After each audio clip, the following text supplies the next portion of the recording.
বাড়িতে থাকার সবচেয়ে বড় সুবিধা হলো আমার যখন যেটা ইচ্ছা আমি খেতে পারি। কিন্তু আমার বাসায় কিন্তু এগুলো হয় না। কারণ অনেক কিছু আমার কাছে থাকলেও আমি রান্না করতে পারি না। যেমন কেক বানানোর জন্য বিটারের দরকার হয়, ওভেনের দরকার হয়। এগুলো আমার কাছে নেই। হয়তো আমি কাঁচামালটা দিতে পারবো বাট এই জিনিসগুলো আমার কাছে নেই। তাই ওইভাবে আমার কখনো আগ্রহও লাগে না কেক বানানোর। আর বাড়িতে এত পরিমাণে কেক হয় আমাদের প্রতিদিন মাশাআল্লাহ। মানে আমার আম্মুর বিজনেস আছে তো এইজন্য যারা মোটামুটি চেনে তারা তো জানেন। তো ওই পারপাসে কেক সবসময় দেখতে, দেখতে কেকের প্রতি বা আমার নিজের পার্সোনালি মিষ্টি জিনিসের প্রতি ফ্যাসিনেশন কম।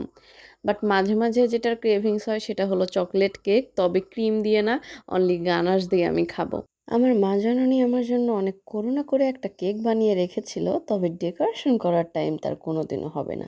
আর যেহেতু আমি ক্রিম দিয়ে খাবো না তাই ডেকোরেশন প্রয়োজনও পড়বে না। তাই আমি ভাবলাম আজকে একটু ইনোভেটিভ কিছু করি। তো চকোলেট হলো গুঁড়ো করা ছিল ডার্ক চকোলেট। আমি ওইগুলো কেকের ভিতরে দিয়ে দিয়েছি। তারপরে আমি আমার ভুলের কারণে কেকটা একেবারে উল্টে দিয়েছি। এরপরে কোনোভাবে ওই ভিতরের চকোলেটগুলো একেবারে মেল্ট হয়ে গেল।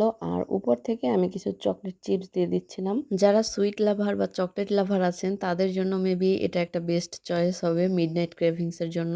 যদিও আমি এর একটাও খুব একটা না। আমি চকোলেট হিসেবে এমনি চকোলেটের থেকে ডার্ক চকোলেট বেশি পছন্দ করি। তবে আজকে আমার একদম মন মতো হয়েছিল। কারণ আজকে ডার্ক চকোলেটই ছিল। আর আমার বাসায় আমি নিজের মন মতো চকোলেট, মন মতো সবকিছু করতে পেরেছি। এটা এত বেশি মজা ছিল আমি কি বলবো। আমার অনেক পছন্দ হয়েছে। যাদের টেস্ট বার আমার সাথে মিলে যাবে তাদের সবারই অনেক পছন্দ হবে।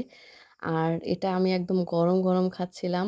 চকোলেট কেক এইভাবে গরম খেতে বেশ একটা ওই যে লাভা কেকের মতো আছে না? ওই টাইপের একটা ফিল দেয়। আমার কাছে কেকটা গরম খেতে বেশি ভালো লাগে। আর হলো একদম ফ্রিজে রাখার পর যে ক্রিম দেওয়ার পর যে ঠান্ডা, ওইটা হলো আরেকটা টেস্ট। আর গরম, গরম কেক হলো আরেকটা টেস্ট। যারা কেক বানাতে পারেন তারা তো অবশ্যই ট্রাই করতে পারেন। আর যারা কেক বানাতে পারেন না তারা অবশ্যই দেখতে পারেন। দেখা ছাড়া আপনাদের কোনো উপায় নেই। টাটা।